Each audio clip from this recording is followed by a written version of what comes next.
Hello guys! Sinipag magluto ng spaghetti kaya magsisimula na tayo maggisa-gisa guys. Ayan na, kinisa-gisa ko ng sibuyas. Inuna ko na palang pinrito dyan yung hotdog natin para medyo crispy siya ng bagay. Ayan na, ilaga ko na pala yung pasta niya guys. Kaya steady siya muna. Ayan no, nilagyan ko ng pampalasa, pampalinamnam.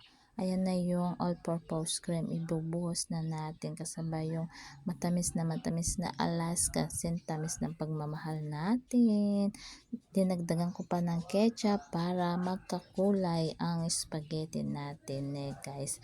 Ayan guys, susunod ko na yung mga sauce. Ayan guys. O mamaya niyan guys, mekos na natin. Ayan guys, para lilitaw na yung tunay na kulay ng spaghetti sauce natin guys.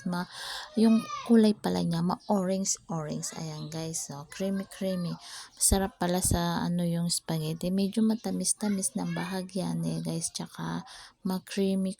Ayan no, creamy guys. Talagang mapapasarap tayo ngayon sa spaghetti natin guys. Ayan no, halu-haluin natin. Masarap talaga yung ma-creamy na sauce guys. Ayan no, sauce pa lang, hanapin natin yung sauce guys. So ayan guys, ready na tayo para kumain. Luto ng aking spaghetti guys. Ayan no, sarap. Kahit corn beef lang tsaka hotdog ang sahog niyan, masarap na masarap. Favorite ng mga bata pati mga matatanda guys. Ayan, kain na tayo.